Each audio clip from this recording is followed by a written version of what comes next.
Sejam bem-vindos a mais um episódio do Fala Empresário. É um podcast do portal de notícias Araras em Pauta, em que abre o espaço para mostrar a força do empreendedorismo, dar visibilidade aos empresários, a apresentar de forma assertiva seus produtos e serviços. Hoje recebemos um convidado especial, o Walter Sanzovo. Ele é mentor, psicanalista, hipnoterapeuta e coach, com uma vasta experiência em ajudar pessoas a transformar suas vidas, superarem desafios emocionais e construírem relacionamentos mais saudáveis. Walter atua como um guia no autoconhecimento, trazendo técnicas, práticas e reflexões profundas para lidar com questões como ansiedade, desenvolvimento pessoal e conexão nos relacionamentos. Um profissional que une ciência, sensibilidade e ferramentas terapêuticas para impactar vidas de forma real. Walter, seja muito bem-vindo ao nosso podcast. Aqui vai ser uma conversa descontraída, né, onde você vai nos ajudar a entender a complexidade da mente humana. Oh, que responsabilidade que você me deu agora. Ô Walter, vamos começar falando sobre a ansiedade, né? Esse é um tema que impacta a vida Muita de gente, quase todo mundo. quase todo mundo, né? Quem não tem aí a ansiedade? Uhum. E aí, principalmente relacionada também aos relacionamentos, né? Qual que é a abordagem que você pode trazer para nós e explicar de uma forma simples, mas o que é a tal ansiedade? É. A ansiedade, na verdade, é a noção mais completa que eu acho e mais fácil da gente compreender é que a ansiedade é a preparação do nosso organismo para enfrentar uma ameaça, alguma coisa iminente desconhecida, que pode ser positiva ou negativa. Geralmente é uma ameaça. Uhum, E onde está o grande problema desse conceito, ou da ansiedade em si? É que o nosso organismo não sabe a diferença do que é uma ansiedade real, um perigo efetivo, concreto, físico, de um perigo imaginário. uhum, E a nossa capacidade de criar, de imaginar é enorme. E uhum, ele vai reagir do mesmo jeito perante uma ameaça real e perante uma ameaça imaginária. Vai produzir adrenalina, cortisol, uhum. para nos preparar para enfrentar essa ameaça. Então, é algo que o cérebro ali, a mente produz uma situação e você Isso. O não cérebro, né, consegue identificar o que é real e o que não é real. não consegue. Então, na verdade, os nossos órgãos dos sentidos captam referências, estímulos, né? O nosso cérebro interpreta isso baseado em uma série de referências e isso vai ser considerado uma ameaça. Então, nosso organismo vai se preparar, né? Uhum, Na glândula suprarrenal vai jogar mais adrenalina, vai pôr mais cortisol no organismo. Para quê? Para gerar condições de enfrentar essa ameaça. uhum, Quando ela é verdadeira, que legal, eu vou drenar essa energia, eu vou usar essa energia, eu vou produzir movimento com ela. uhum. E quando ela é imaginária, o que eu faço com essa energia?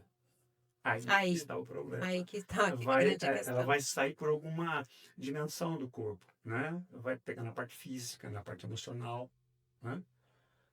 E esse é o grande problema. A ansiedade, no conceito básico dela, é muito boa. Nós só estamos, por exemplo, vivos como raça humana por causa da ansiedade, Uhum, que é o alerta para os perigos, né? uhum.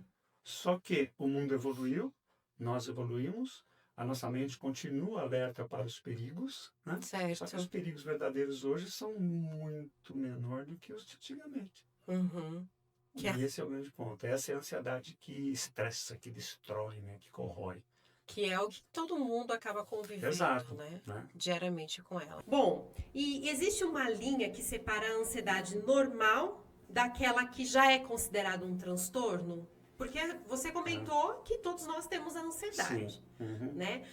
Mas como que a gente pode identificar que ela deixou de ser essa ansiedade para se tornar um transtorno aí de ansiedade ou algum outro tipo de transtorno? Tá. Dá para a gente considerar que a ansiedade ela começa a ser prejudicial quando eu estou permanentemente me preparando para algo, e esse algo não existe.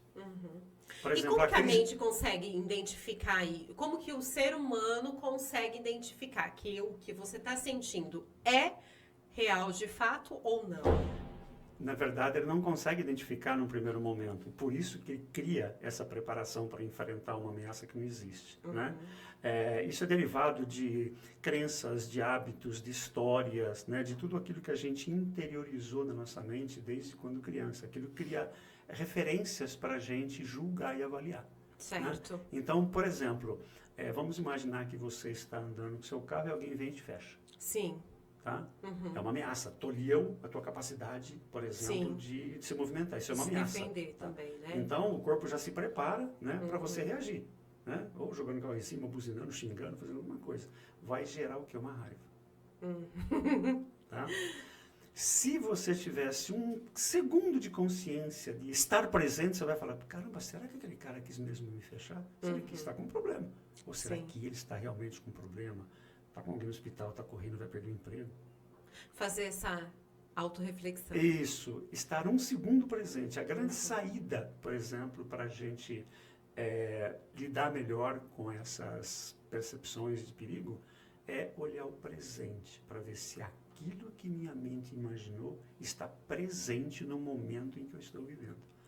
Na grande maioria das vezes não está. E aí você fala, ok, mente, pode parar um pouquinho. Não é tão simples assim, né? Sim. Mas a verdade é que se você trouxer a pessoa para o presente, aí ela vai conseguir identificar. E ela vai conseguir identificar se no presente aquela ameaça efetivamente se concretiza ou não.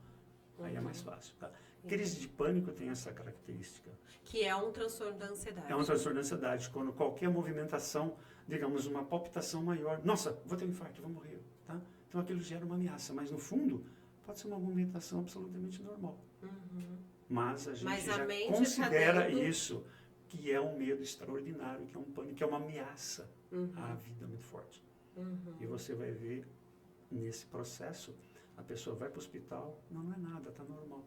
Mas a mente criou uma situação, produziu uma situação na qual ela vai tentar identificar se aquilo realmente de fato é real ou não. Na verdade, entre o real e o imaginário, prevalece sempre o que eu penso. Ou seja, eu crio a minha realidade. Independente da realidade concreta que está fora. Por isso que o organismo vai obedecer àquela realidade que eu criar. Seja ela verdadeira ou não. Muito bem. Bom, você já apontou aqui alguns sinais que mostram, né, que a ansiedade está passando do limite e que ela precisa ali procurar um profissional, né? Mas você poderia trazer para a gente outros exemplos, né, de quando a pessoa fala assim, nossa, realmente eu estou passando por um processo de ansiedade e no qual eu não consigo lidar mais com isso sozinha, né? Não consigo controlar minha mente, eu preciso ajuda de um profissional.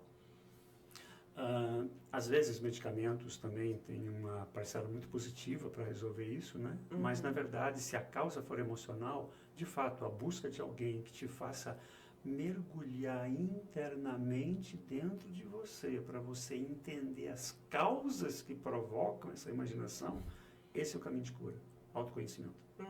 Então você olhar para dentro. E qual que é o passo para você ter esse autoconhecimento? Existe uma forma da pessoa se olhar para dentro de si e se perceber? Você pode fazer isso se questionando as suas crenças. Né? Por que a ida a um profissional é legal? Por quê? Porque esse profissional vai buscar de forma isenta essas crises. Cutucar, entender e olhar a origem crises emocional. Não, desculpa, essas crenças. Essas crenças. Né?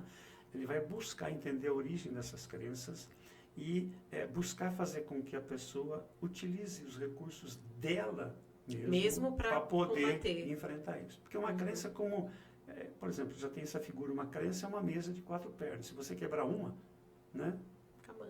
Por exemplo, você quer ver uma crença, toda segunda-feira é uma droga, por exemplo.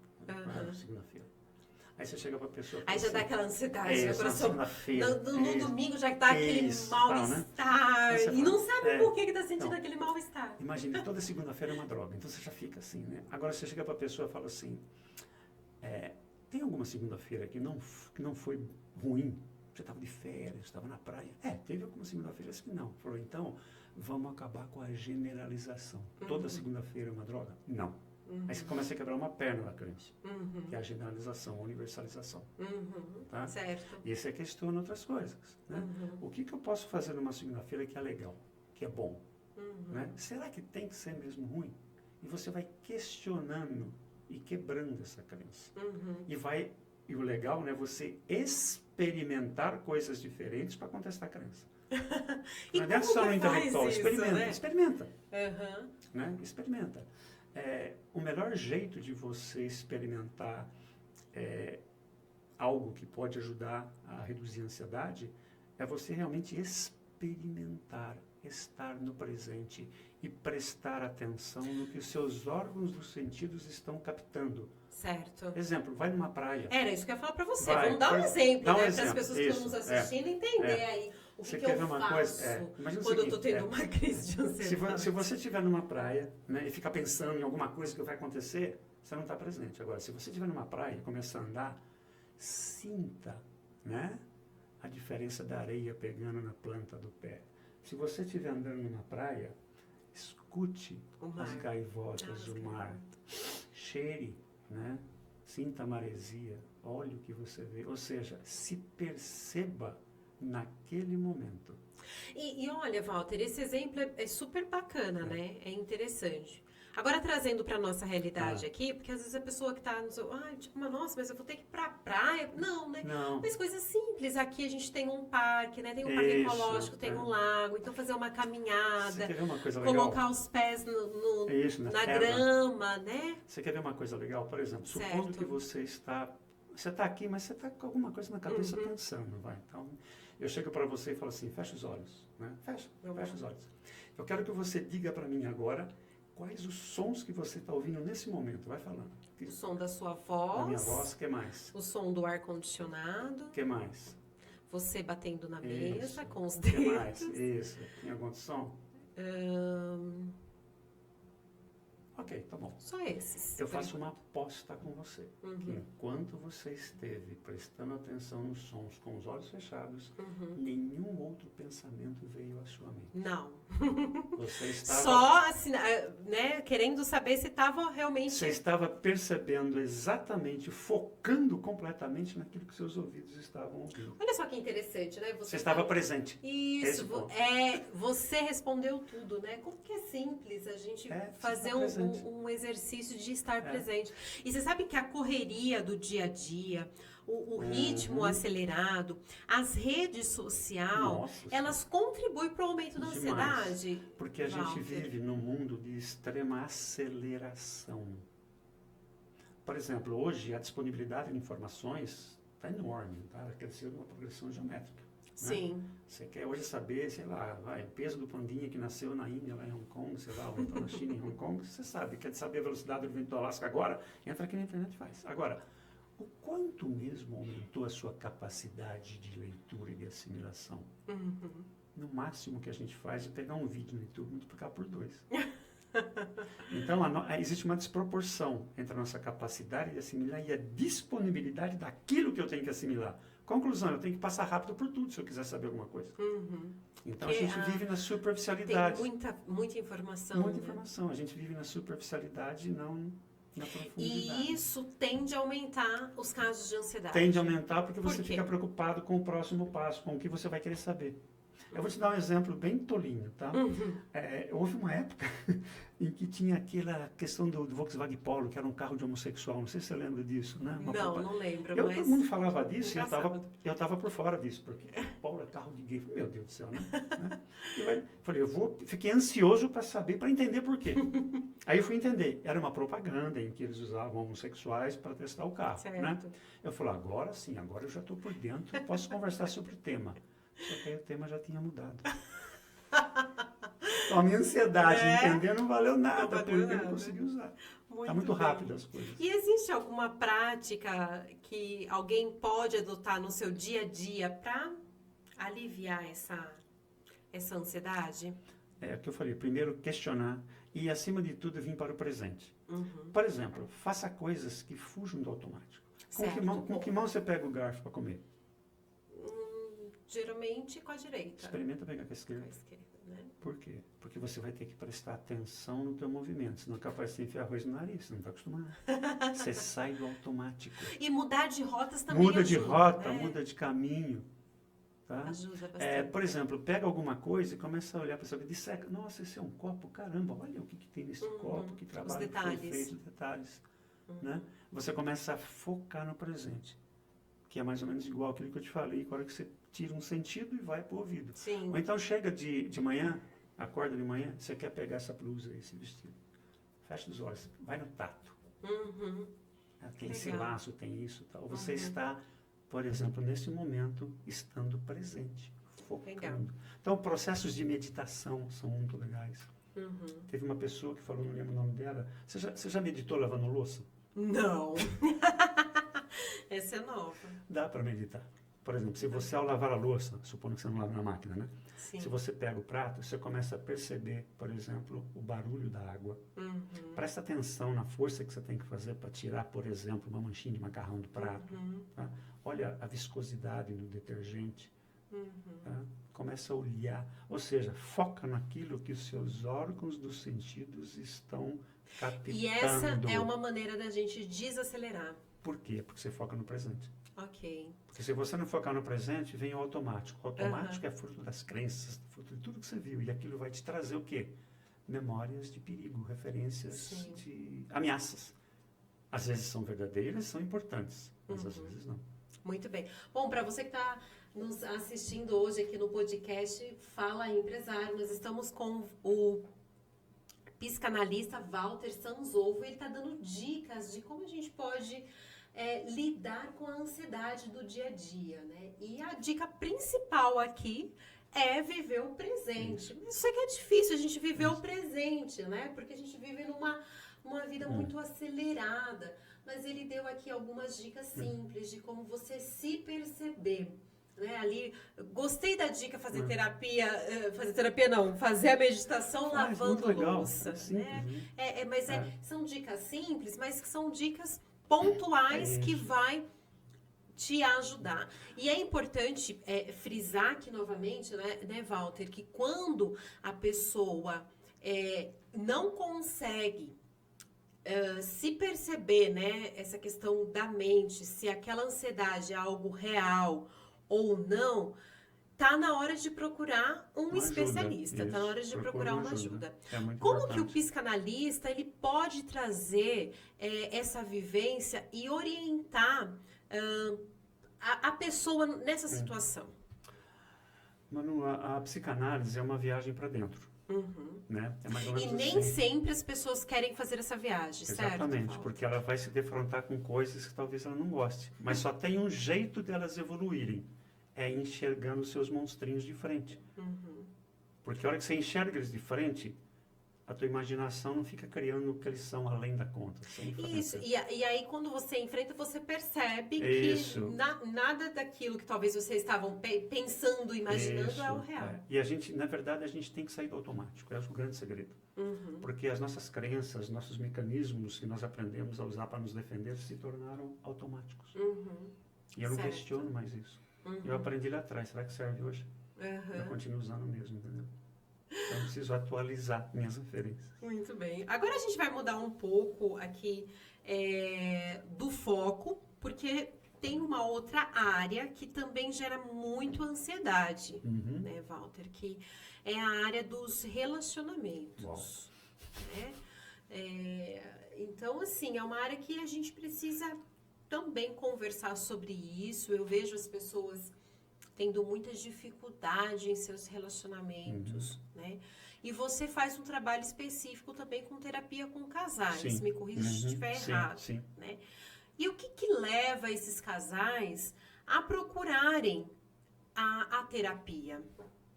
São vários fatores, né? Um dos mais relevantes que fazem com que eles busquem a terapia é o medo de perder a conexão.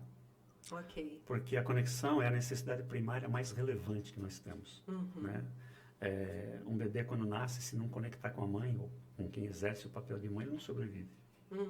Ao longo da vida, nós vamos nos conectar com vários outros indivíduos, fazem parte da nossa vida. Certo. Então, esse outro é fundamental.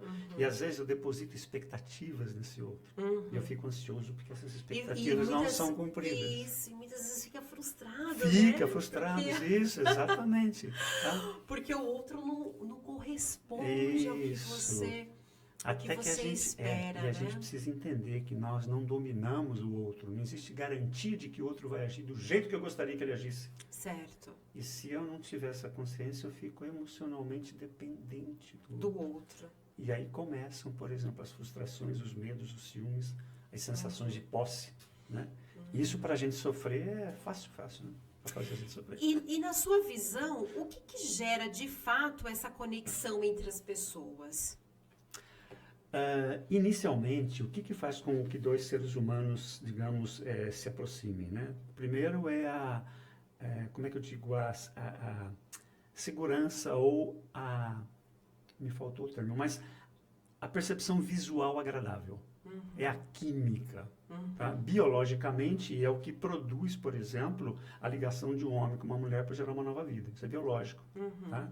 Então, a primeira atração é química, é física. Certo. Tá? E o que mantém essa atração depois? Alinhamento de valores. Se eu tiver valores diferentes da minha parceira, nós não vamos conseguir ficar juntos. Por quê? Porque não dá para fazer sexo 24 horas por dia. Sim. Então, o início é um processo químico de atração.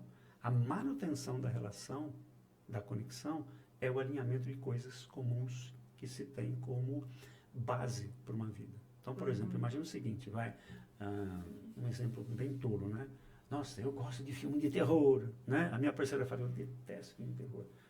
Dificilmente a gente vai ficar juntos assistindo um filme de terror. Certo. Vou dar um exemplo bem tolo, bem tosco. Sim. Né? Mas é simples, porque às vezes é nesses pequenos detalhes que você se percebe grandes que você... diferenças, isso tá? né? Que podem causar coisas fáceis de resolver ou coisas difíceis de resolver. Pode Certo. escalar, né? Esse é o problema. Tá? A grande dificuldade num processo de relacionamento entre casais na minha forma de ver, é a dificuldade de um permitir a vulnerabilidade do outro. E a complexidade... Porque se eu não puder ser eu numa relação, mostrar minhas fragilidades, meus medos, né? Eu ter que criar um personagem mais forte, eu vou estar colocando digamos, alguém falso na relação, percebe? Se eu não conseguir ser autêntico, leve e solto numa relação, eu estou sendo falso. E como que você desenvolve isso dentro da terapia, né? Como que você ajuda os casais a se perceber essas conexões e esses valores? Primeiramente, existem alguns métodos, né? Um dos métodos mais interessantes é o da terapia focada em emoções, tá? O que ela coloca? Ela busca fazer com que cada parceiro consiga efetivamente comunicar a emoção verdadeira que ele está sentindo. Deixa eu te dar um exemplo. Imagine alguém... legal, comunicar a emoção que o grande erro é de está comunicação. Né? Sim. Então, por exemplo, imagine uma das partes falando assim, tá? Pô, você não fica aqui, você não me ajuda, você não sei o quê, né? E a outra parte se sente sufocada com isso. O que essa parte que critica está querendo dizer verdadeiramente, mas não consegue comunicar? Olha, eu preciso de apoio. Não era mais fácil, né, falar? Seria muito mais lógico, mas talvez a pessoa também não ia conseguir entender. Ela não ia conseguir entender, ou não ia se sentir, por exemplo, forte o suficiente para expressar a real emoção. E aí começam, os problemas maiores são de comunicação. Sim. É impressionante. E na minha forma de ver, o maior problema de comunicação é não conseguir comunicar a emoção verdadeira que está dentro dela. Bom, você deu muitas dicas práticas, Walter, de como ali conseguir identificar a ansiedade, identificar, né, qual que é, de fato, se é uma ansiedade real ou se é uma ansiedade que a sua mente está produzindo. Desculpa, a ansiedade é sempre real. O problema é a causa dela, se ela é isso, verdadeira, concreta ou imaginária. Ela é real, tá? A ansiedade é real, mas a causa. Agora, trazendo isso para dentro do relacionamento, né? Como que o casal ele pode se perceber e se ajudar mutuamente nas suas relações? Porque também, desculpa, só para mim concluir aí, voltando na ansiedade, esse assunto, né, dessa falta de conexão, falta de comunicação dentro de um relacionamento, pode também vir a causar uma certa ansiedade. Tá tudo interligado, sem dúvida. Você quer ver uma coisa curiosíssima, né? Às vezes, por exemplo, digamos, às vezes uma pessoa faz alguma coisa e ela nem percebeu o que fez. Uhum. E a outra se magoa esperando que ela vá, por exemplo, conversar. Vamos imaginar, eu espero que minha parceira venha pedir desculpa para mim. Ela nem sabe que ela fez O porquê, né? E então eu fico naquela ansiedade, né? Vem, não vem, por que ela não vem? O que é isso? É um problema de comunicação. Uhum. Né? Se eu chegar para ela e falar assim, olha, eu estou me sentindo mal por causa disso, disso, disso. Ela fala, nossa, mas não era isso que eu quis dizer. Pronto, resolveu tudo. Agora, se isso fica acumulado, né? Então, a primeira coisa num processo desse para se ajustar é aprender a ouvir. Uhum. E como? Essa é a grande questão, né? Estando presente. Porque, vamos supor, supondo que eu conversar com você, você fala alguma coisa que eu não concorde. Uhum. Nesse momento, se eu não continuar prestando atenção e ouvindo, e ao invés disso eu já armar um argumento para me defender, a partir desse momento eu não estou ouvindo mais você. Percebe? Eu estou focado na minha defesa. Uhum. E é isso que acontece várias vezes. As pessoas não esperam e não concluem, não sabem ouvir. Esse para mim é um mais ponto. Quando eu falo as pessoas, eu também às vezes não sei, tá? Não tem sempre pessoa, né? É normal. Né? Bom, mas você tem um vasto conhecimento, né? Tanto de relacionamento, né? De quanto tempo você já está casado com a sua esposa, Val? Eu estou casado com ela há 41 anos. Então, você já... E tem uma brincadeira que a gente faz, né? Duas coisas que eu vou me permitir falar, né? A gente brinca, né? Às vezes uns amigos meus, né? Alguns também continuam casados há algum tempo, depois falam assim, pô, mas você está casado há 41 anos com ela, né? Com a mesma mulher? Eu falo, não, ela evoluiu pra caramba, e eu também mudei. Se fosse com a mesma, os dois não estariam juntos, nem ela comigo, nem eu com ela. Né? E essa evolução é necessária, porque a gente vai se percebendo e se conhecendo durante o processo, né, Walter? Uma coisa muito importante, quando um dos parceiros cresce, busca crescer em conhecimento, em evolução, enfim, buscar coisas novas, e o outro fica paradinho, essa distância é um dos problemas de conexão. Esse que subiu vai falar para o outro, vem comigo, vamos crescer. Não precisa ser no mesmo tema, no mesmo assunto, no mesmo foco, não, mas cresce. Porque se ele vier buscar uma vez, o outro não vai. Vem buscar outra vez, ele não vai. Na quarta, quinta vez, quem experimentou um estado maior de consciência não vai se sujeitar a um estado menor. Sim. O que acontece? A relação rompe. Que é o que a gente vê que acontecendo muito comum isso. Muito comum, né? Legal. E você comentou no começo sobre a questão da dependência emocional. Hoje a gente vê muito isso, né? Mulheres que são dependentes emocionais, homens que são dependentes emocionais.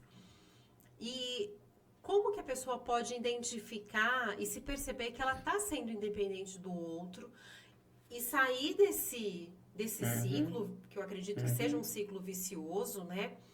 E caminhar de uma forma leve, que os dois vão ali crescer e conquistar os seus objetivos juntos. Uma vez, num atendimento, uma pessoa perguntou para mim, né? Como é que eu sei se eu amo meu marido? Né? E a gente já tinha uma certa liberdade de atendimentos há longo tempo. Eu falei, mas espera aí, você que está com ele, você que dorme com ele, como é que eu vou saber se você... Mas aí eu comecei a falar, puxa vida, e eu criei, bolei, né? 7 questões para avaliar isso. E a primeira delas, que vai de encontro ao que você está falando, da dependência emocional, qual que é? Aquilo que a gente já conversou. Eu consigo ser verdadeiro, leve e autêntico, né?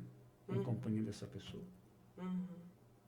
Se eu não conseguir, se eu estiver pisando em ovos e estiver tendo cuidado para não melindrar a outra pessoa, né? Eu começo a criar uma dependência emocional dela. Eu preciso que ela esteja bem, não melindrada, para eu me sentir bem. Sim.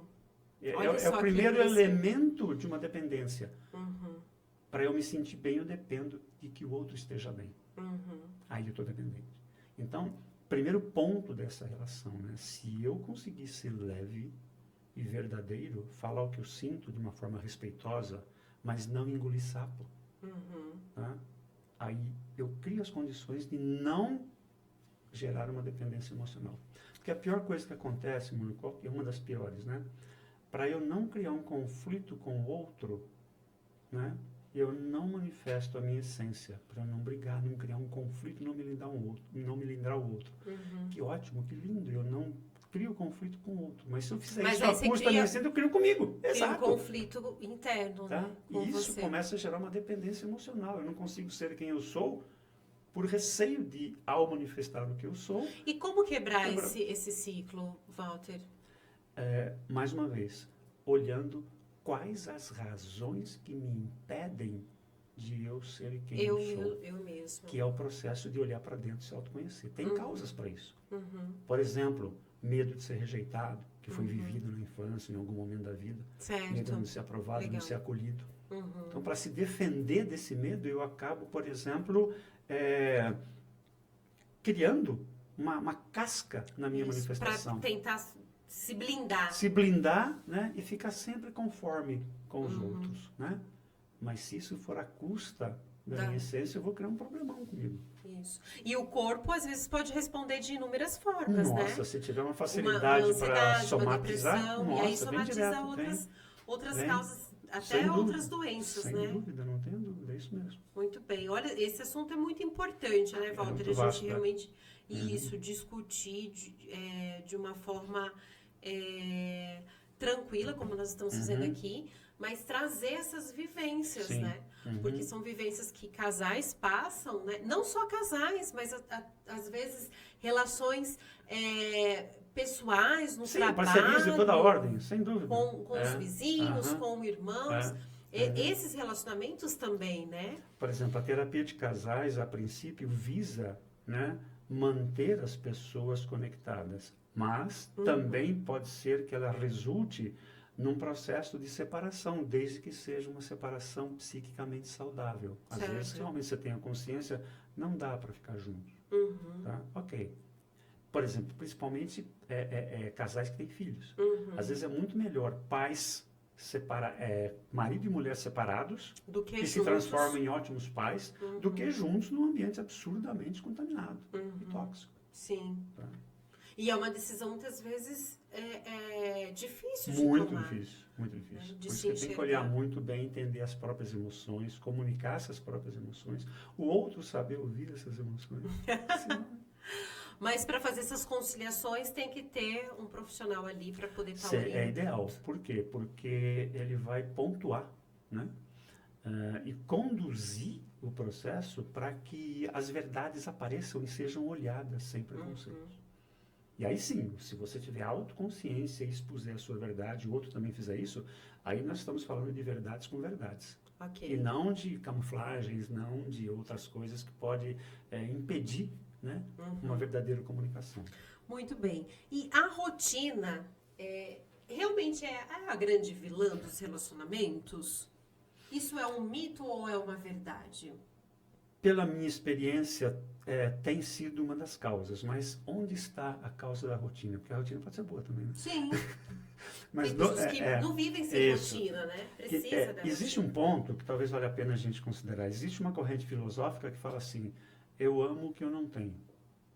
Na hora que eu tiver, acho que eu não amo muito mais, né? Então, imagine uma pessoa, tem pessoas que falam assim, nossa, mas fulana comigo, na minha relação, nossa, sabe, muito fria, muito chata, tal. Com as outras pessoas, uma pessoa maravilhosa. Por quê? Porque com as outras ele não ganhou, não conquistou ainda, ele não tem. Então ele tem que buscar obter essa aprovação. Para quem está lá, já está lá. Sim. Então a rotina acontece quando a gente não cultiva a relação. Né? Então, não basta plantar e colher, tem que cultivar. Tem que perceber, tem que ouvir, tem que estar atento. Esse é o ponto mais importante. Você está atento para perceber certos detalhes, para perceber certas posições, certas angústias. Porque às vezes me esconde para não ser chato, mas está ali sofrendo por dentro. Então, uma das melhores coisas para reduzir a rotina é se perceber. Perceber o momento presente e mudar hábitos. Mais uma vez, a rotina é automático. Certo. Tá? Você vai ter mais vida se você sair do automático. Aquilo Sim. que eu falei para pegar com a outra mão, vale de outro jeito para sexo, para fazer qualquer coisa diferente, no sentido de criar uma condição mais gostosa. Uhum. Porque senão vira automático. Aham. Tudo que vira automático funciona, mas não tem tanta graça. Até certo ponto, Não né? tem tanta graça. Tá? Bom, e quais atitudes do dia a dia, dá aí algumas dicas que vai ajudar esses casais a fortalecer essa relação a longo prazo? Bom, Complexa essa pergunta, né? aparentemente simples, mas complexa. Não né? é, né? Eu acho que, primeiramente,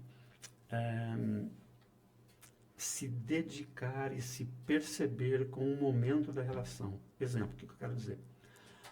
Vou te dar um exemplo bem simples. Casais que trabalham juntos. Uhum. Né? É muito sério isso, por quê? Porque não tem encontro. Né? Imagina, o casal que trabalha junto, um chega para o outro, como é que foi seu dia? Como é que foi seu dia? Eu estava junto com você. Não teve novidade nenhuma, você viu tudo. Né? Então, sair dos papéis primeiro, né? Para manter esse processo. Sai dos papéis, sai do papel profissional, sai do papel de pai, de mãe, para exercitar o papel de companheiro, de companheira. Eu acho que a gente ter a noção de exercitar esses papéis nos momentos certos é fundamental. Tá? Legal, essa dica eu acho que foi... É muito importante isso. Foi bem interessante porque eu estava conversando, né, com umas amigas e muitas trabalham, né, com o marido e o marido trabalha com a esposa e aí a gente estava comentando da questão da rotina, né? Porque aí chega em casa... Traz o problema do trabalho para casa, começa a discutir trabalho em casa. Mas aí é outro papel, já tem que saber separar. Isso é um exercício muito trabalhoso. Sim. Tem que estar muito, assim, presente para fazer essa separação. Começa a discutir problema de trabalho e vai embora. Então, por exemplo, algumas coisas, olha, às vezes é difícil, não consegue deixar de discutir, mas estabelece um prazo. Sim. Você chega em casa, ó, se tiver que falar de trabalho ainda, até as 8 horas a gente fala, aí acabou, tá? Aí, teve uma pessoa, por exemplo, né, que falava assim, puxa vida, mas meu pai não me dá aumento. Eu falei, mas seu pai é o seu patrão? Né? Misturou, já percebe? Já misturou tudo. Sim. Então, a separação dos papéis é fundamental. Fundamental.